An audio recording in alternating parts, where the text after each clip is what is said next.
In the day's other news, the short-term debt ceiling deal triggered a rally on Wall Street. The Dow Jones Industrial Average climbed 338 points to close at 34,755. The Nasdaq rose 152 points, and the S&P 500 added 36. Pfizer has officially asked the FDA to authorize its COVID-19 vaccine for emergency use for children ages 5 to 11. That amounts to roughly 28 million American children. The FDA's advisors will meet to debate the evidence behind the request later this month. Meanwhile, President Biden traveled to a construction site outside Chicago today to tout the importance of vaccination requirements. My message is require your employees to get vaccinated. With vaccinations, we're going to beat this pandemic finally.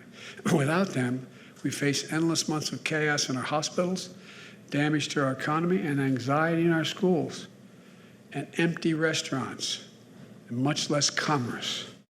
Also today, a new study published in the medical journal Pediatrics found that more than 120,000 American children have so far lost a primary caregiver during the pandemic.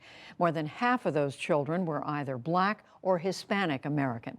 We'll take a closer look at the COVID surge in Alaska later in the program.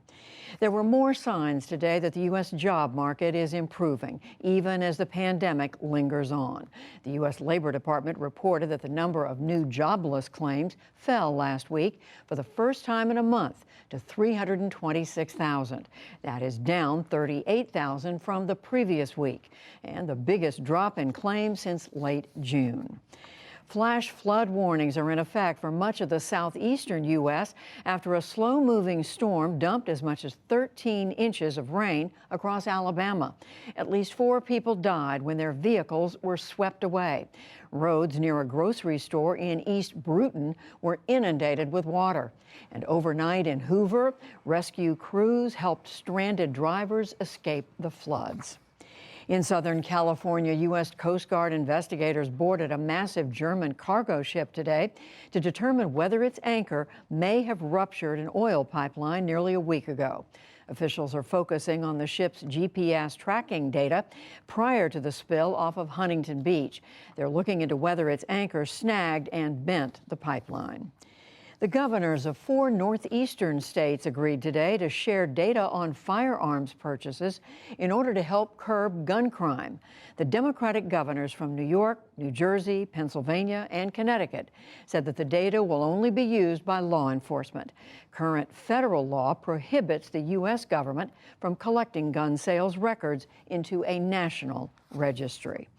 In Pakistan, a 5.9 magnitude earthquake killed at least 23 people before dawn and injured 200 more.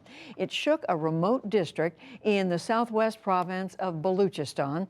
As many as 100 mud homes in the mountainous region collapsed, leaving behind piles of rubble and burying residents in their sleep. Everyone, including women and children, were running here and there. We were scared and didn't know what to do. Later, the ambulances arrived and took the injured to the hospital. The area is also home to a number of coal mines, one of which collapsed during the quake, killing at least 4 miners. And this year's Nobel Prize for Literature honored a Tanzanian novelist whose writing has explored the effects of colonialism. Abdul Razak Gurnah, who is based in the UK, has penned 10 novels. Most examine the plight of refugees. Gurnah is the first African to win this award in nearly 2 decades. Still to come on the NewsHour, why Alaska's doctors are forced to ration care amid an overwhelming COVID surge.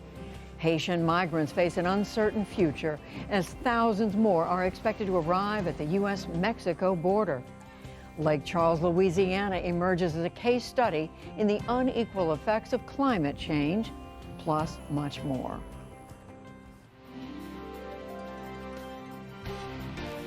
This is the PBS NewsHour from WETA Studios in Washington and in the West from the Walter Cronkite School of Journalism at Arizona State University.